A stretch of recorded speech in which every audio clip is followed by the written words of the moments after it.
siang buat Bapak dan Ibu guru yang saya hormati dan yang saya banggakan juga. Di sini saya nama Arnold Kumora. Saya adalah calon guru penggerak di angkatan 9. Di sini saya akan melakukan pengibasan materi yang berjudul tentang budaya positif di lingkungan sekolah. Ya, sembari menunggu guru yang lain hadir, kita akan memulai pengibasan materi kita di siang hari ini. Oke, lanjut Bu. Di sini ada yang namanya salam dan bahagia ya. Menurut apa ini? Bentuk doa yang dititipkan sang guru kepada muridnya.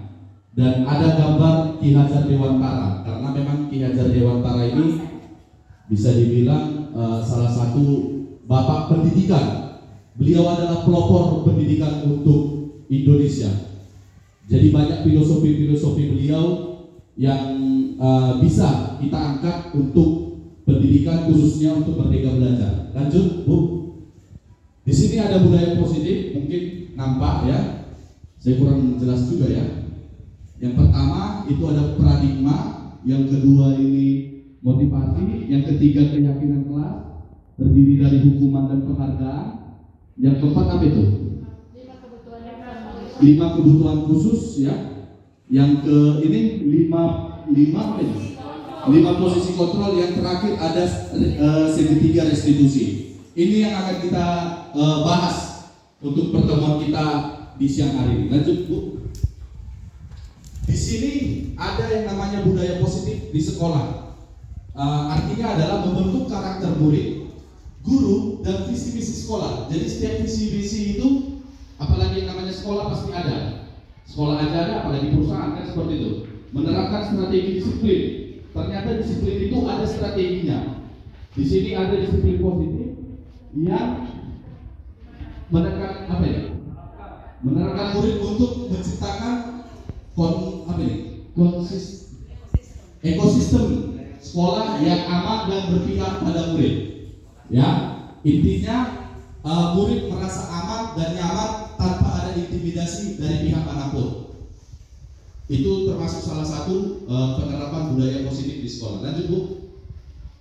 Di sini ada yang pertama, perubahan paradigma sesuai dengan materi yang sebelumnya. Stimulus, respon, dan teorinya. Di sini ada teori kontrol, lawannya ya. Lanjut Bu. Di sini ada perumpamaan, ya. Paradigma, perubahan paradigma.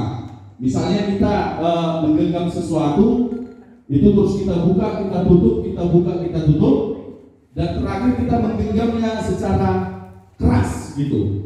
Apa yang akan terjadi sesuai dengan pertanyaan? Dan inilah jawabannya. Itulah yang selama ini yang kita terapkan kepada anak-anak kita. Lanjut Bu.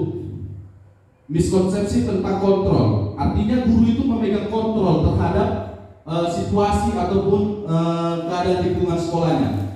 Yang pertama itu ilusi guru mengontrol murid. Ya, itu adalah konsepsi yang salah, konsep yang salah. Yang kedua, ilusi bahwa kritik dan membuat orang merasa bersalah dapat menguatkan karakter. Mungkin selama ini kita menganggap bahwasanya ketika kita memberikan kritik, ternyata kritik itu bukan membangun, malah justru menghancurkan karakter ataupun kepribadian anak itu. Ya. Yang ketiga, ilusi bahwa semua perbuatan positif, efektif, dan bermanfaat. Kita menganggap bahwasanya apa yang kita lakukan itu bisa bermanfaat kepada murid. Ternyata tidak. Itulah konsep yang salah. Jadi apa yang sudah dilakukan oleh guru misalnya terhadap muridnya, kita kritik habis-habisan dia. Memang tujuan kita baik, tapi ternyata umpan baliknya ke siswanya malah sebaliknya, malah dia membentuk kepribadian yang keras nantinya. Selanjutnya, ilusi bahwa orang dewasa memiliki hak untuk memaksa. Jadi kita orang dewasa itu sering menganggap kau harus seperti ini, tidak boleh seperti ini, tidak boleh keluar malam, harus di rumah, makan, tidur, sebagainya. Itulah yang terjadi. Harus kerja PR tepat waktu, tidak boleh terlambat, harus tertib. sampai teriak-teriak. Mungkin uratnya udah putus di kelas mungkin ya, makanya sakit kerasnya. Lanjut Bu. Inilah paradigma teori kontrol. Sudah jelas, stimulus dan teori kontrol. Ya, nanti kalau misalnya mau untuk dibaca, untuk bahan bacaan di rumah boleh nanti minta print out-nya. Dan ini kejadian nyata yang kita sering alami di sekolah kita, ya, apalagi kita sering berinteraksi dengan murid seperti itu. Lanjut Bu. Yang kedua, arti disiplin dan 3 motivasi perilaku manusia. Ini tadi ada ya untuk slide yang tadi pertama. Lanjut Bu. Disiplin. Di sini disiplin apa ini? Enggak apa. Artinya belajar, ya. Maka asal dari kata itu berkonotasi dengan disiplin. Ini semua teori tentang disiplin lah intinya. Ya, mungkin Bapak dan Ibu sudah lebih paham. Pengertiannya bisa kita searching juga di buku ataupun di internet, Google ya. Jadi tidak perlu saya imbaskan sama Bapak dan Ibu guru. Dan inilah teori untuk disiplin. Lanjut Bu. Teori motivasi perilaku, ya. Di sini ada apa? Ya, di sini ada untuk menghindari ketidaknyamanan ataupun hukuman, apa yang akan dilakukan. Ya, di sini ada motivasi eksternal dan internalnya ya Bapak Ibu. Mungkin ini bisa nanti kita print ulang lah untuk menjadi ya selamat datang. Mungkin ini bisa kita print lah nanti kalau misalnya untuk kebutuhan di dalam kelas. Lanjut Bu. Lanjut. Coba atasnya tadi. Inilah teori dari Ki Hajar Dewantara. Teori Ki Hajar Dewantara inilah pelopor ataupun bisa disebut Bapak Pendidikan Nasional. Dan di dalam kurikulum Merdeka Belajar banyak teori-teori dari Ki Hajar Dewantara ini yang akan diangkat. Di sini di mana ada kemerdekaan, disitulah harus ada disiplin yang kuat. Merdeka itu artinya tidak hanya terlepas dari perintah, akan tetapi juga cakap buat memerintah diri sendiri. Ini bukan sembarangan orang yang berbicara ya. Ki Hajar Dewantara langsung yang berbicara seperti itu. Jadi inilah kutipan khusus dari Ki Hajar Dewantara. Lanjut Bu. Jadi inilah, kita anggaplah diri kita orang tua. Karena orang tua itu nggak selamanya bapak dan ibu. Artinya yang dituakan pun tetap dipanggil orang tua ya. Kita pun orang tua mereka di sini. Ya. Di sini orang tua bijak mengajarkan anak belajar dari kesalahan. Ya. Tapi orang tua biasa itu menghukum anak ketika membuat kesalahan.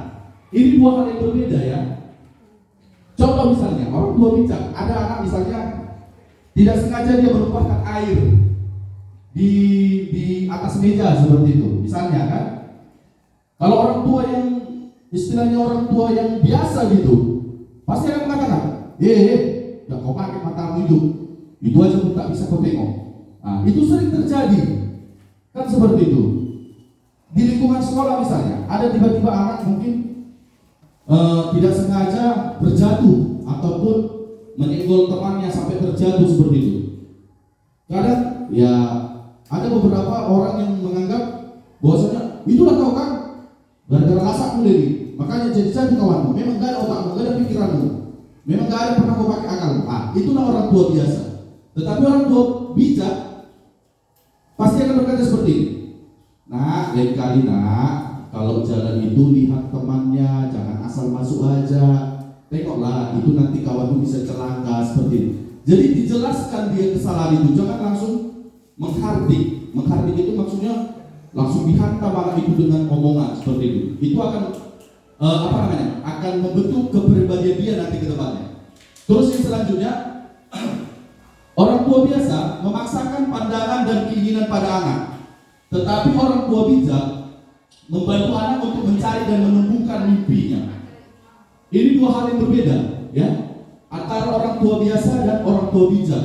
Kalau orang tua biasa, misalnya, anggaplah saya seorang bapak kerja ataupun berprofesi sebagai dokter misalnya, dan istri saya dokter. Jadi karena memang kami sama-sama berprofesi dokter, saya memaksa, nak, gimana tuh ceritanya kau harus jadi dokter? Kau usah kau pikirkan uang kuliahmu, kau harus jadi dokter. Padahal sebenarnya anaknya bukannya ada kemampuannya untuk sebagai dokter, tapi dipaksa karena memang anaknya ini tidak mau awalnya, tapi karena ada orang tua yang mendoktrin, udah nak, nanti kau gak usah pikirkan uang kuliahmu, nanti kau kuliah ke luar negeri dan sebagainya. Tetapi si anak ini sebenarnya mungkin talentanya ke musik misalnya, tapi karena memang tekanan dari orang tua yang sangat besar, ya ujung-ujungnya apa? Memang lulus anaknya, tapi ya lulus asal-asalan kan gitu. Misalnya ada pasien masuk, misalnya dia sakit demam, dikasihnya obat sakit kepala, kan gitu.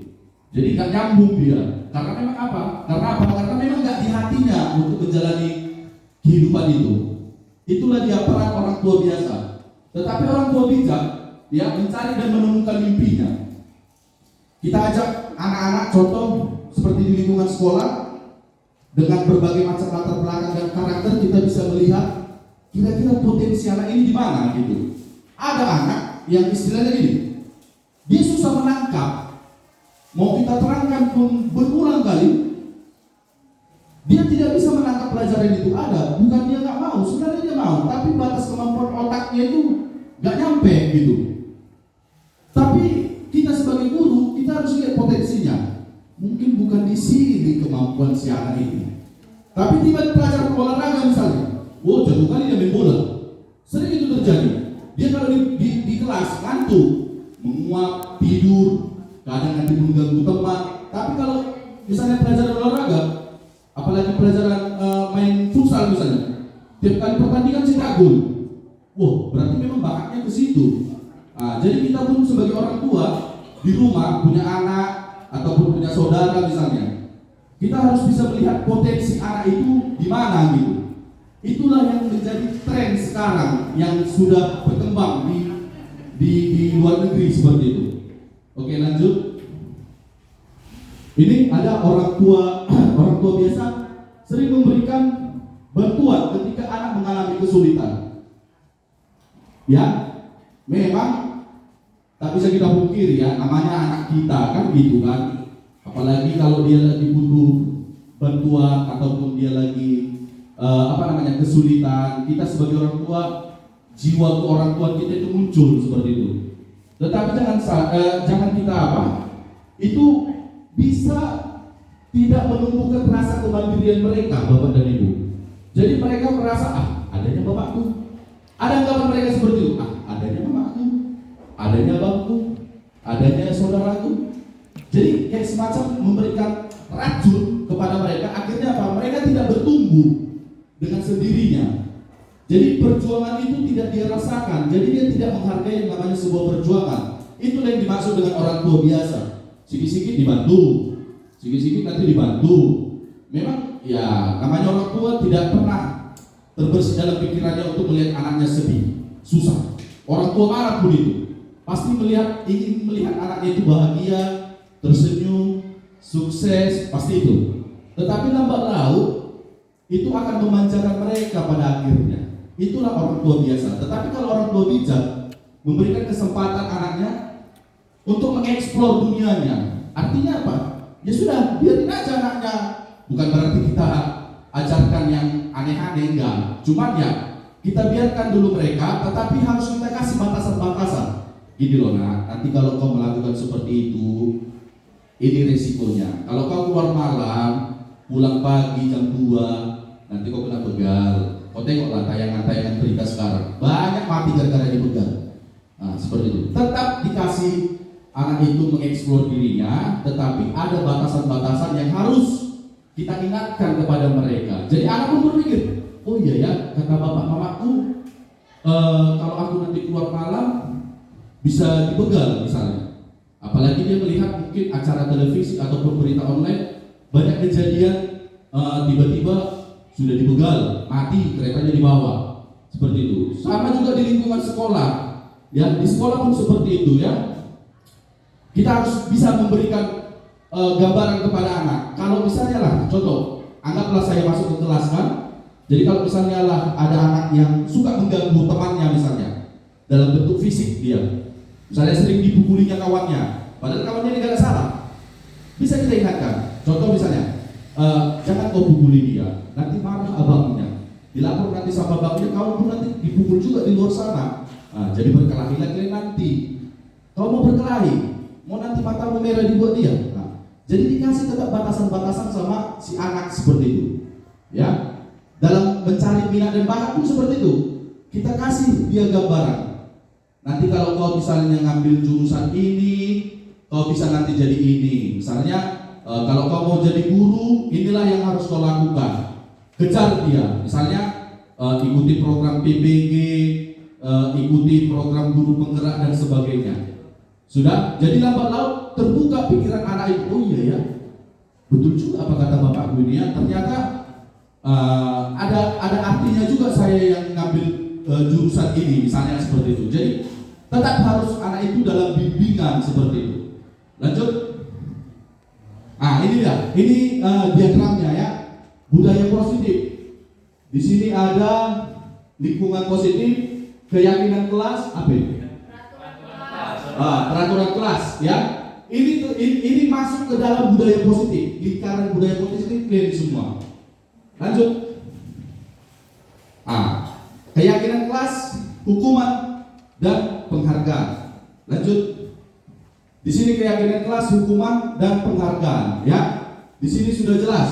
Ada beberapa keyakinan kelas yang akan kita coba untuk jabarkan, ya.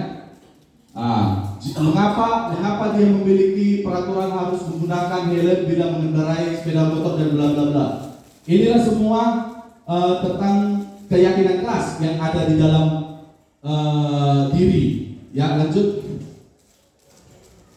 Keyakinan kelas ini untuk terbentuknya budaya positif, pertama perlu diciptakan dan disepakati keyakinan ataupun prinsip dasar bersama di antara pada warga kelas.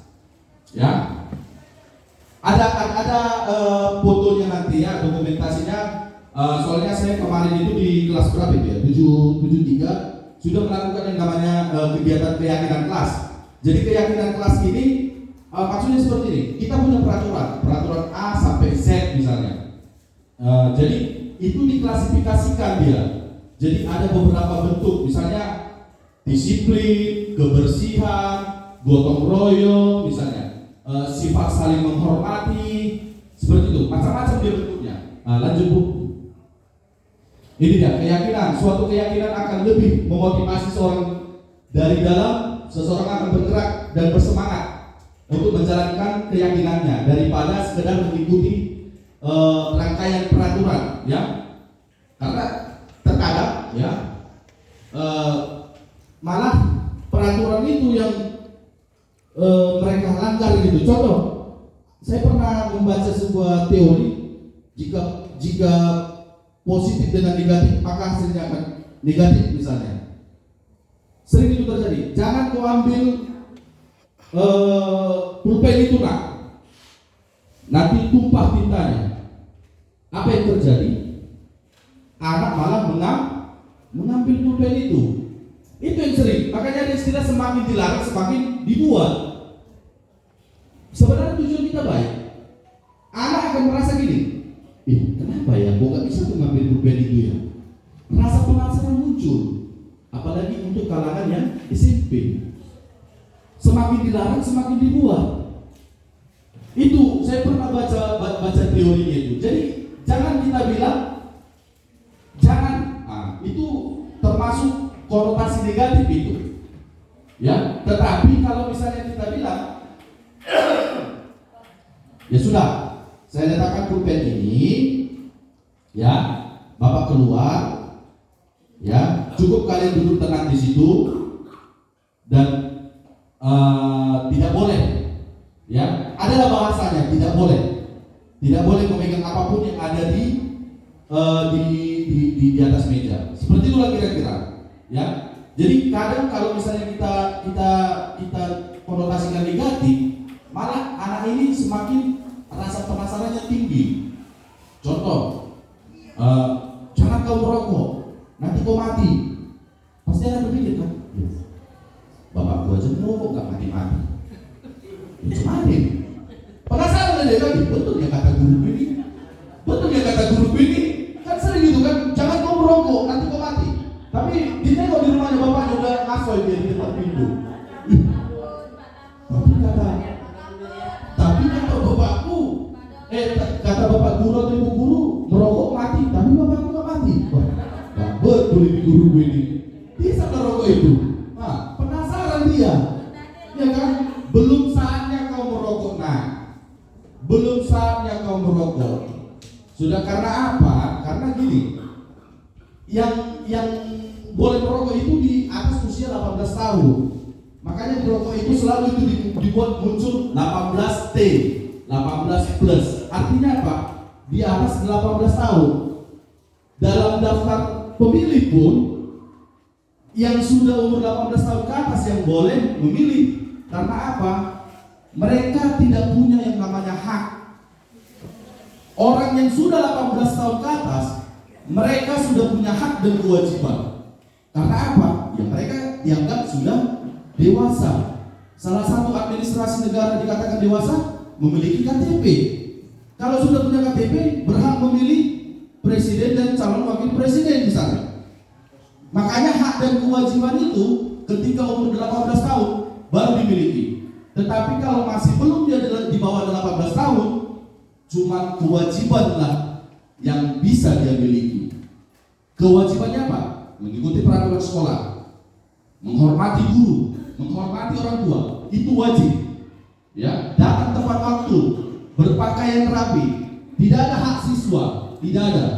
Ya, kita sekarang salah persepsi, makanya kita sering menganggap hak dan kewajiban itu sama, ternyata berbeda. Di bawah 18 tahun itu tidak punya hak. Ya, seorang guru memiliki hak dan kewajiban karena memang sudah di atas 18 tahun. Haknya itu yang menerima gaji, kewajibannya itu menjalankan kegiatan belajar di sekolah ataupun mengajar di sekolah, seperti itu. Jadi makanya kalau yang merokok itu saya bilang tunggu nanti ada saatnya. Ketika kau sudah bekerja baru kau bisa merokok. Kalau memang itu cocok bagimu. Tapi kalau tidak cocok ya sudah. Tidak usah merokok seperti itu. Kira-kira seperti itu. Kalau kita bilang jangan. Ya penasaran lah, ya kan? Kok bisa jangan ya? Ada apa ini? Kok segitunya guru gue ini? Kok segitunya orang tua gue ini? Penasaran dia. Oh iya, ternyata enak juga ya merokok ini, kan? Nah, jadi terlibatlah dia. Udah dia merokok. Nah, jadi itulah yang dimaksud dengan keyakinan kelas yang tadi. Lanjut Bu. Ini dia apa ini? Hormat, produktif, diterima dan dimiliki. Ya, ini kira-kira dalam kehidupan sehari-hari lah ini. Hormat, ya, semua orang pengen dihormati, produktif, semua orang pengen mengeluarkan suatu produk yang akan dia tampilkan seperti itu, dan diterima dan diterima dan dimiliki.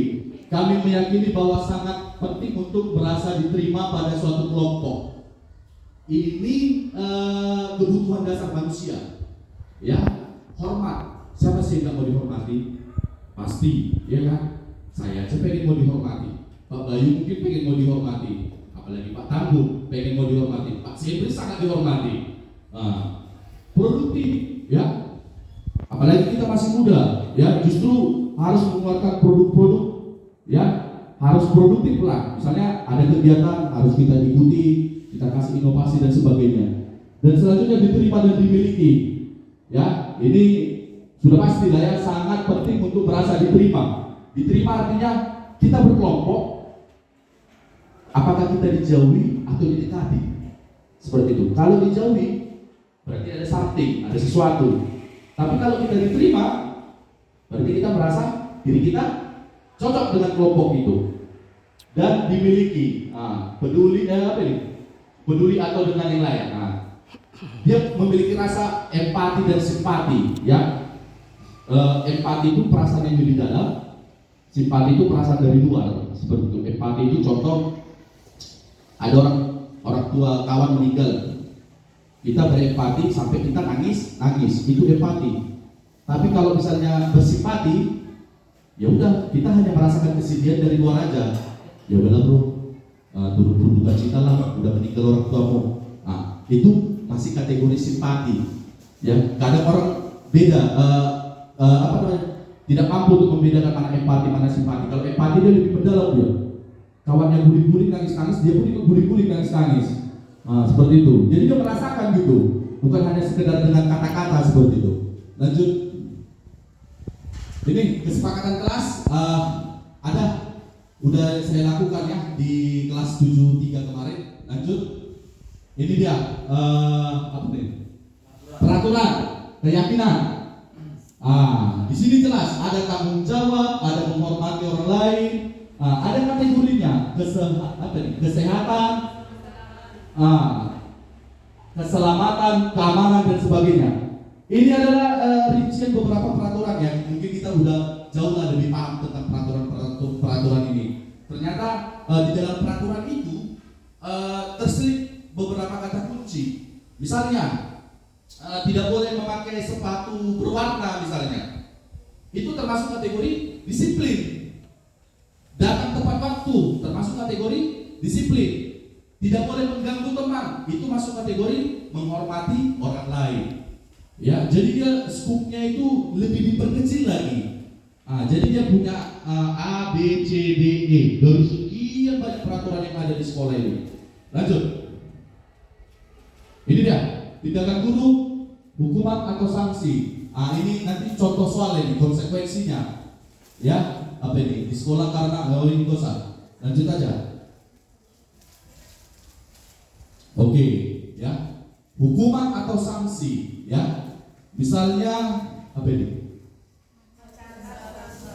Saya tidak akan terlambat lagi. Hukuman atau sanksi atau konsekuensi itu ada hukuman, sanksi, konsekuensi, hukuman, sanksi dan konsekuensi. Mungkin guru-guru udah jauh lebih paham lah untuk mengklasifikasi ini semua. Ya, ini kegiatan yang sudah sering kita laksanakan di sekolah. Lanjut Bu. Dihukum oleh penghargaan. Apa ini? Pengaruh jangka pendek dan jangka panjang. Penghargaan hukuman, penghargaan mengurangi ketepatan, penghargaan tidak efektif, penghargaan merusak hubungan. Ya, dihukum oleh penghargaan. Jadi ini ada kaitannya ya semua dengan apa yang kita pelajari sekarang ini. Lanjut Bu. Perbedaan hukuman dan sanksi. Di sini kita sering salah untuk menerjemahkannya. Yang hukuman itu apa tadi yang pertama? Sesuatu yang meyakinkan harus terjadi. Sanksinya sesuatu harus terjadi. Ya, ini sering sekali kita apa namanya? Kita dapatlah dalam kita mengajar gitu di sekolah seperti itu. Ya. Ini mungkin pemaparan sedikit lah nanti biar saya kasih bahan untuk mempersingkat waktu juga. Lanjut. Ini dia 5 kebutuhan dasar manusia. Ini akan menarik ini topiknya ini. Lanjut Bu. Ternyata di dalam diri manusia itu punya 5 dasar kebutuhan dan semua pasti memiliki. Yang pertama apa? Penguasaan. Yang kedua, cinta kasih. Yang ketiga, kesenangan. Yang terakhir, kebebasan. Ini kebutuhan dasar yang semua orang mutlak miliki. Penguasaan, ya. Apalagi di dalam diri laki-laki ya. Siapa sih yang nggak mau berkuasa? Jujur, kita pasti suatu saat akan bakalan menjadi pemimpin, baik di dalam keluarga maupun di luar keluarga misalnya. Pengen mau mendapatkan kekuasaan, pengen mau dihargai, pengen mempunyai jabatan. Itu adalah kebutuhan dasar manusia dan itu tidak bisa kita tolak. Setiap manusia pasti pengen duduk di atas sana, bukan di surga ya. Maksudnya di kursi kepemimpinan seperti itu. Yang selanjutnya, cinta kasih, dasar memiliki dan dimiliki. Ya. Ini sifat dasar manusia. Baik cewek maupun cowok, ya. Pasti pengen mau disayang. Laki-laki mana sih yang mau disayang? Pasti pengen disayang. Terus yang kedua, perempuan mana yang nggak mau dicintai? Iya, tidak ada perempuan sekarang aku nengok dia. itu. Semua perempuan sama, pengen mau dicintai, pengen mau disayang, pengen mau dihargai. Perempuan manapun itu tidak terlepas dari genre ataupun dari apa, pasti pengen namanya disayang, diperhatikan. Udah makan belum saya? Yang si perempuan membaca kan di tengah ekspresi. Udah berbunga-bunga hatinya itu. Apalagi kalau kita punya pasangan misalnya, pacaran lah, kita anggaplah pacaran. Jalan misalnya ke mall atau kemana gitu kan, ke pasar malam misalnya. Kita pegang aja tangan perempuan itu. Kita genggam tangannya, sah gitu kan. Udah gini deh.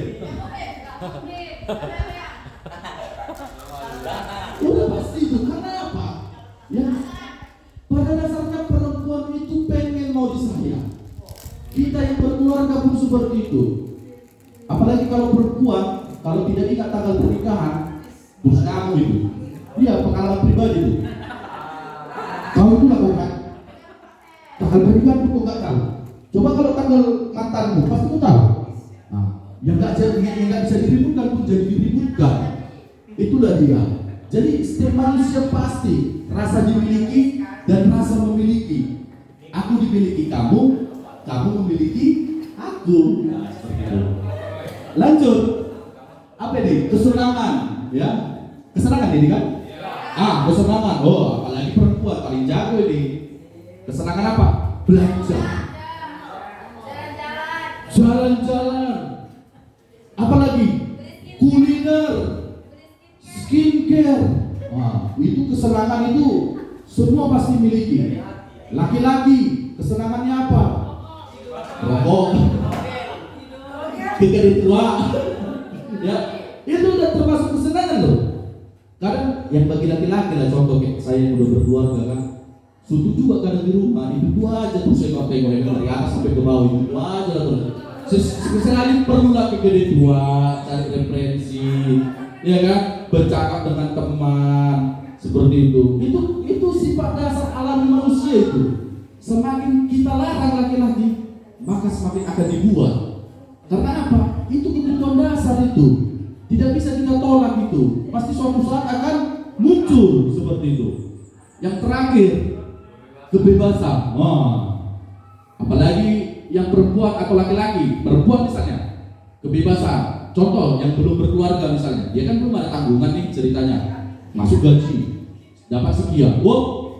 Ada promo baru nih, bebas membelanjakan. Tanpa ada yang mengontrol. Seperti itu. Tapi coba kalau dia sudah berkeluarga, sudah punya suami, sudah punya anak, karena ada yang mengontrol lah, makanya kebebasan ini agak sedikit bisa terkontrol. Tapi kalau misalnya tidak ada yang mengontrol ini, bisa jadi kebebasan yang bablas. Artinya tidak ada penyaringnya seperti itu. Semua tembus saja. Masuk gaji, misalnya tanggal 3 misalnya, sekian masuk. Udah. Tanggal 4-nya udah tinggal menggigit apa itu, udah gigit jari lah itu. Kita masukkan cuma ATM kita contoh ke mesin ATM, saldo tinggal 50.000 misalnya. Nah, seperti itu. Laki-laki pun seperti itu. Laki-laki lagi lebih galak lagi. Kalau tidak ada yang mengontrol, waduh, laki-laki ini luar biasa kalau mau dicari kebebasan. Ya, pergi ke sana ke sini, apalagi ada uangnya. Pergi ke KB, pergi ke apa, ke tempat misalnya segala macam. Makanya tugas perempuan itu memberikan kontrol terhadap laki-laki. Begitu juga dengan laki-laki, memberikan kontrol terhadap perempuan. Kadang ada sifat perempuan ini yang konsumtif.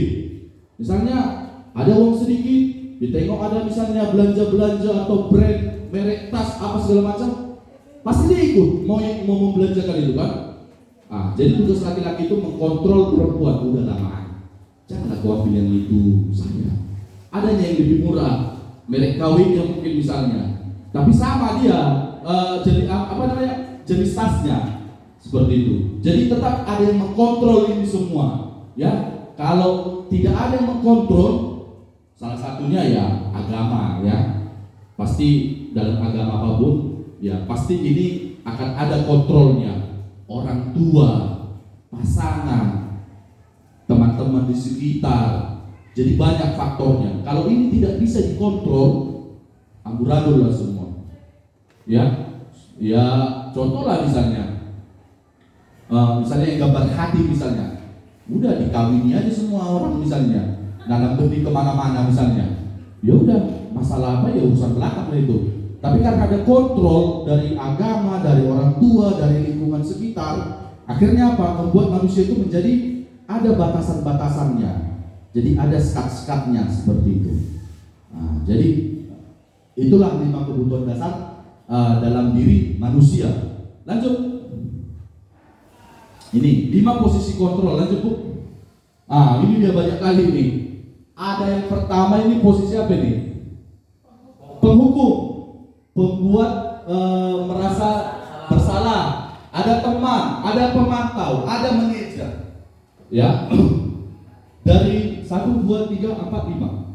Ini adalah kriteria kunci. Kita sebagai guru, kita enaknya di mana? Ya, kita enaknya di mana? Karena setiap kali misalnya contoh pemantau, ini dia hanya cuma melihat aja, melihat, kan, menghitung dan mengukur apa peraturannya, menyesuaikan diri bila diawasi. Murid meletakkan guru, peraturan dan hukum di dunia berkualitas. Berapa banyak bintang yang harus berubah, seperti ini. Jadi kita sendiri yang mengkategorikan kita di bagian mana. Ada lagi yang manajer, dia sifatnya mengajukan pertanyaan-pertanyaan misalnya. Kenapa kamu bisa seperti ini? Apa yang harus kau lakukan? Sifat seorang pemimpin kan seperti itu. Ya kan? Mana laporanmu? Mana yang bisa kau kerjakan? Apa hasilnya? Manajer kan seperti itu. Kalau misalnya kita kerja di perusahaan ataupun apa kan, gak usah dulu manajer, pimpinan, mereka kan tinggal terima bersih, gitu. Jadi kita menanya sesuai dengan gaya-gaya ala-ala manajer seperti itu. Itu maksudnya. Ini masuk apa namanya? Bisa dibilang ini menjadi gaya ataupun cara kita di dalam kelas seperti apa? Apakah kita sebagai manajer, pemantau, teman, ataupun pembuat rasa bersalah? Apalagi nih? Penghukum. Nah, kalau misalnya dia teman, ya layaknya seperti teman lah dia kita buat. Cuman Bu Bang, kan sering gitu kita kan? Kok bisa bener kan kau? Jangan kau begitu. Kau bikin susah orang tuamu aja. Itu sebagai teman. Nah, jadi kalau misalnya dia penghukum, apa-apa sedikit salah dihukum. Apa-apa sedikit salah dihukum. Ya, itu dia tipikal penghukum. Tetapi kalau dia pembuat merasa bersalah, itulah kau kan? Gara-gara kau terlambat, jadi banyak absenmu, jadi begini. Jadi anak pun, waduh, kena serangan jantung mendadak dia nanti di sekolah ini kan? Waduh, nah, seperti itu. Kita selalu menyerang dia. Itulah kau kan? Kenapa nggak CPR kau? Makanya kau kalau malam itu belajar begini. Apa yang kau lakukan itu salah, begini. Aduh, sedikit salah. Itu adalah gaya yang poin kedua tadi. Lanjut. Restitusi. Lanjut. Apa itu restitusi? Restitusi adalah proses menciptakan kondisi bagi murid untuk memperbaiki kesalahan mereka, sehingga mereka bisa kembali pada kelompok mereka dengan karakter yang lebih kuat. Lanjut Bu. 5 ciri-ciri restitusi. Yang pertama apa? Bukan untuk menebus kesalahan, namun untuk belajar memperbaiki kesalahan. Ya. Yang kedua, memperbaiki hubungan. Yang ketiga, tawaran, bukan paksaan ya. Jadi kita menawarkan sama anak itu. Jangan kita paksa dia. Emang siapa kali kau? Kan gitu kan? Ya karena nggak bisa terbilang anak ini sebenarnya. Sebenarnya kalau dibelah dalam hatinya ini kan dipaksa-paksa, padahal bukannya ini maksudku. Itu sering terjadi. Terus yang selanjutnya, restitusi menuntun untuk melihat ke dalam diri. Artinya ada refleksi ke dalam dirinya. Oh, ternyata apa yang kulakukan itu salah ternyata. Dan itu sulit untuk kita terapkan. Karena apa? Karena kita sudah terbawa emosi di luar. Kurangnya ada kontrol emosi di dalam diri kita. Terus selanjutnya, restitusi mencari kebutuhan dasar yang mendasari tindakan. Itu kita cari tahu terus. Ya, restitusi diri adalah cara yang paling baik. Restitusi fokus pada karakter, bukan tindakan. Restitusi harus fokus pada solusi. Restitusi mengembalikan murid yang berbuat salah pada kelompoknya. Harus memberikan solusi.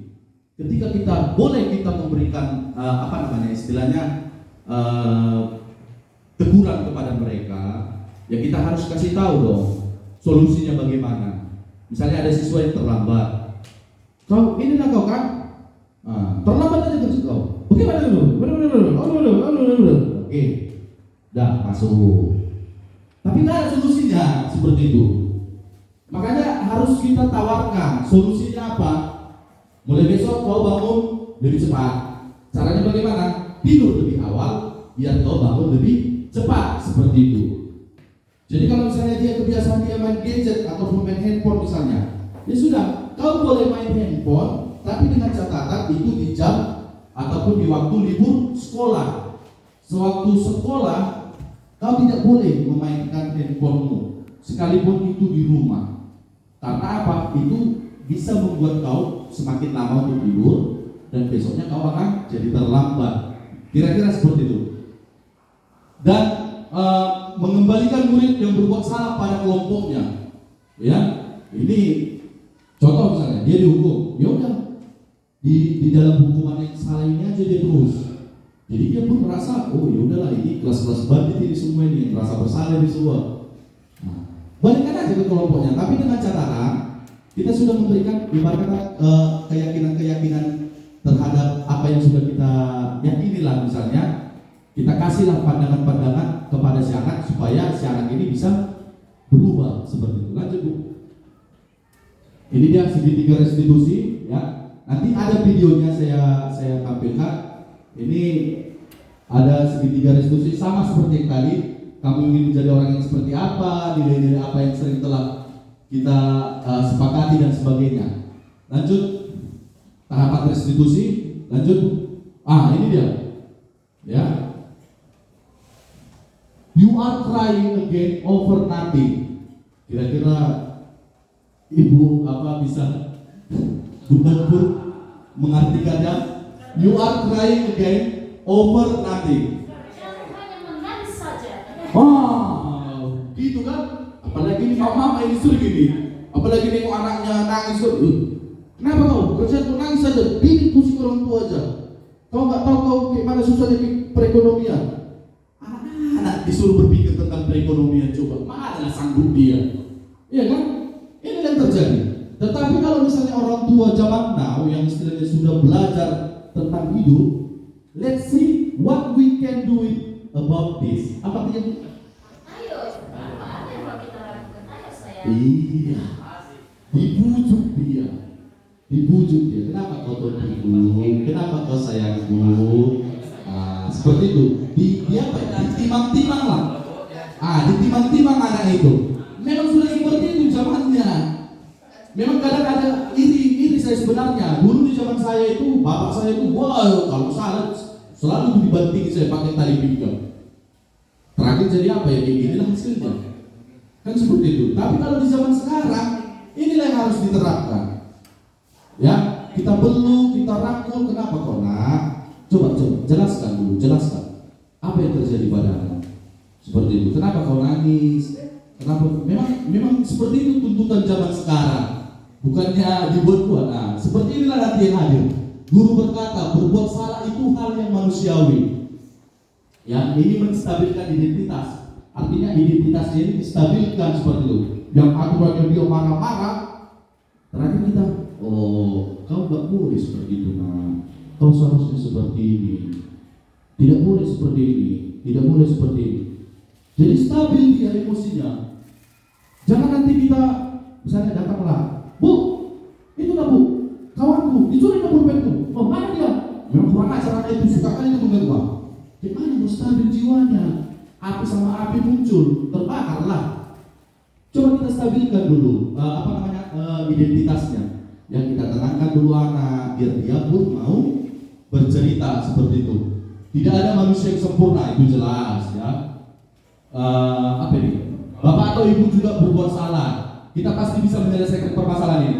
Jadi inilah kata-kata yang harus kita ucapkan ketika kita menghadapi aduan siswa yang istilahnya yang merasa tidak nyaman ataupun aman di sekolah seperti itu. Lanjut. Validasi tindakan. Validasi itu artinya kita memvalidkan apa tindakan yang salah dari perbuatannya. Misalnya pada dasarnya setiap tindakan manusia tujuannya adalah memenuhi basic needs. Apakah itu? Power, freedom, love, and belonging, fun, atau survival. Power itu kekuatan, freedom itu kebebasan, love itu cinta, belonging apa bu? Rasa memiliki, fun kesenangan, survival melanjutkan hidup, bertahan, kelangsungan hidup. Nah seperti itu. Sosok bahasa Inggris saya kan padahal nggak ngerti artinya. Oke, lanjut.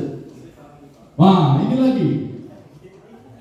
Ada gambar mama kali ini memang ya kan. Why do I buy you expensive clothes? Look at yourself.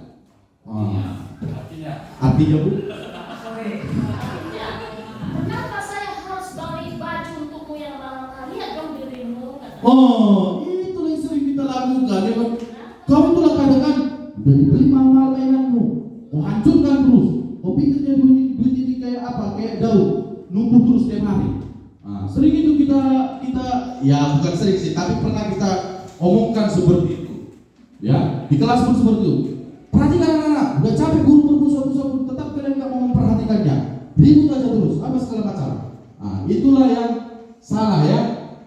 Harus ada perubahan yang ini dia yang lebih tepat. It seems you had an interesting day at school. Tell me about it. Apa artinya bu? Hari ini kamu tampil cantik loh nak. Iya. Jadi anak-anak itu sebenarnya senang dipuji dia bapak dan ibu. Senang dia kita puji karena apa? Di rumah mungkin dia tidak pernah dipuji sama bapak mamanya, ataupun nggak pernah ketemu bicara ngobrol sama bapak mamanya. Ya, coba sekali-sekali puji anak-anak itu. Cantik kali lah bajumu. Ya kan, cantik baju yang cantik kan. Cuman baunya bau ketiak kan gitu kan. Tapi sambil gitu kan. Tapi nggak apa-apa, coba kita puji aja dulu dia. Ya, karena apa? Itu akan membangkitkan semangat dalam hidupnya seperti itu. Orang mana sih yang nggak mau dipuji? Ya kan? Saya yang tua-tua begini aja pun udah umur 31, senang kali saya kalau dibilang saya ganteng. Iya kan? Iya, ganteng kali. Senang saya. Misalnya saya bilang, ganteng kali Pak Bayu misalnya. Dari kecil emang? Iya, dari kecil. Apalagi dari kecil dibilang. Jadi gitu, gak ada manusia di dunia ini yang tidak senang kalau dia dipuji. Seperti itu. Pasti dia akan senang, pasti dia akan bahagia, merasa dirinya dihargai seperti itu. Begitu juga dengan anak. Ini dia. Guru berkata kamu bisa saja kan melakukan hal yang lebih buruk, tapi kamu tidak melakukannya kan? Jadi ada beberapa kata istilahnya kayak semacam pengumpan balik gitu. Kamu sebenarnya bisa, cuman kurang disiplin aja untuk belajar. Seperti itu. Jangan menggunakan kata-kata buruk kali kau ini aja tuh kau nggak tahu. Ya namanya kalau udah pintar nggak mungkin dia mau sekolah. Pada dasarnya seperti itu, karena bodohnya mereka makanya mau sekolah. Kalau udah pintar, saya pun nggak mau sekolah. Karena bodohnya saya makanya saya sekolah. Itu aja logika dasar prinsipnya. Ya. Terus yang kedua, kamu pasti punya alasan mengapa melakukannya. Apa yang penting bagi kamu. Kamu boleh tetap berusaha menjaga sikap itu, tetapi tambahkan sikap yang lain yang baru. Jadi diberikan dia semacam ibaratnya kayak solusi lah. Seperti itu. Jadi jangan langsung kita patahkan anak itu. Lanjut bu. Menanyakan keyakinan anak melihat kesalahannya dihubungkan dengan norma sosial dan nilai-nilai yang mendasari manusia berinteraksi dengan orang lain. Ya, ini mungkin sudah jelas lainnya. Melihat kesalahannya dihubungkan dengan norma-norma sosial. Misalnya norma menghormati, misalnya ada anak mungkin diludahi temannya gitu kan, kita kaitkanlah dengan norma-norma yang ada. Ada kebetulan kemarin contoh kasus siswa datang ke kelasnya diludahinya kawannya, padahal nggak ada angin nggak ada apa gitu kan, langsung datang diludahi kawannya. Seperti itu. Kita kaitkan lah bahwasanya apa yang kau lakukan ini tidak benar. Karena apa? Karena tidak sesuai dengan norma yang kita alami. Misalnya kita kan budaya timur itu identik dengan budaya saling menghormati, menghargai, nah seperti itu. Jadi kalau udah kita beludak dengan orang misalnya, itu berarti tandanya kau sudah tidak menghormati orang tersebut. Berarti orang itu sudah kau anggap rendah, seperti itu. Jadi bisa dikaitkan-kaitkan dengan hal-hal tentang norma-norma yang ada, seperti itu. Lanjut Bu. Nah ini dia. 18 tahun kemudian ya.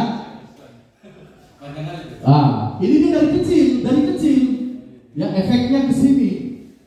Here's why it's so important to affirm a child's uniqueness and consider their wishes. Artinya Bu, Iya. Nah, inilah sangat penting untuk memberikan sesuatu hak kepada anak kita, apa yang dia butuhkan atau apapun menjadi keterampilannya. oke. Pokoknya diberikan hak lah seperti itu kan atas apa keterampilannya seperti itu. Di sini no but mom knows best what your need.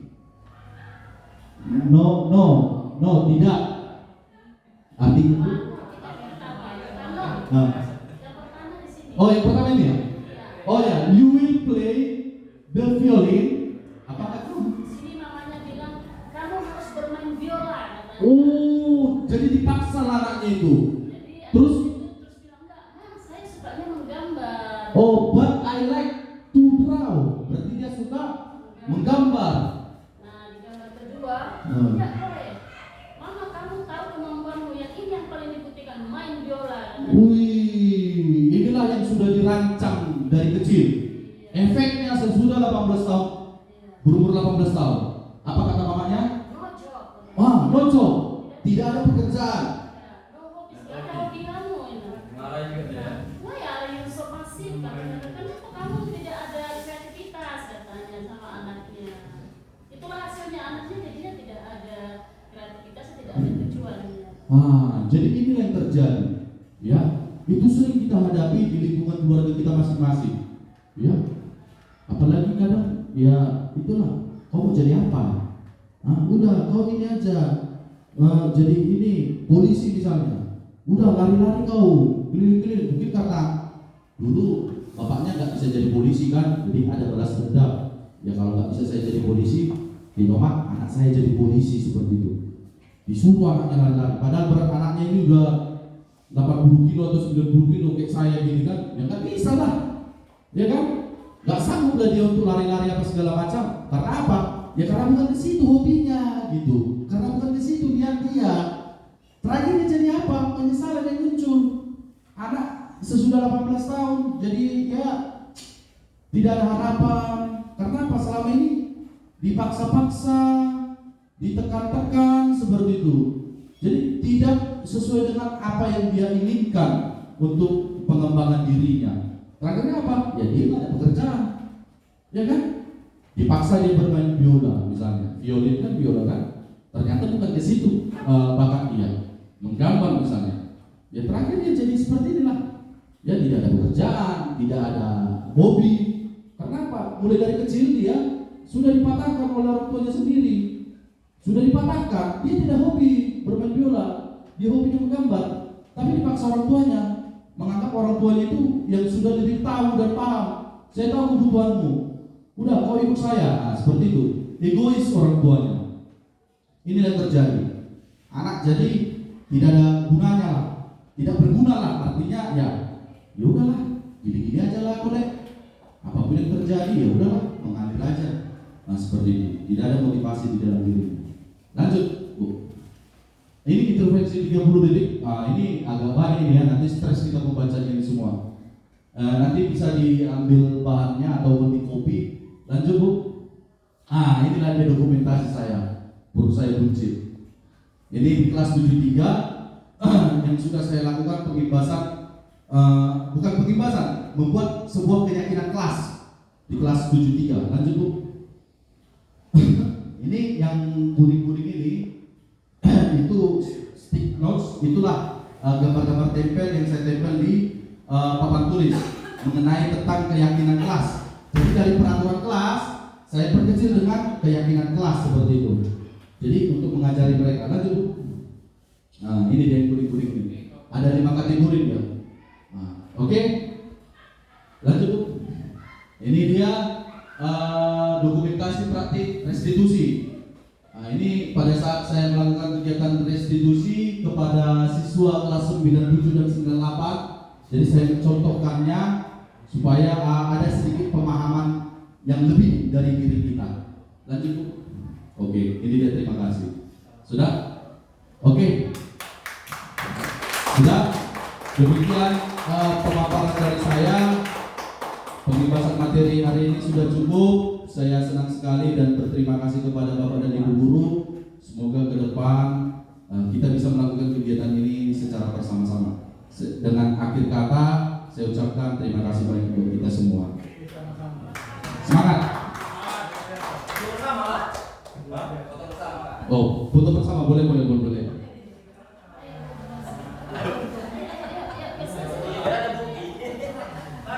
Jangan dikirim ke dia.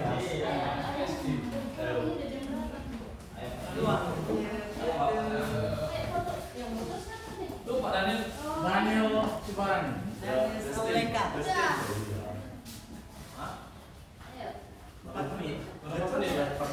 Berapa menit lagi?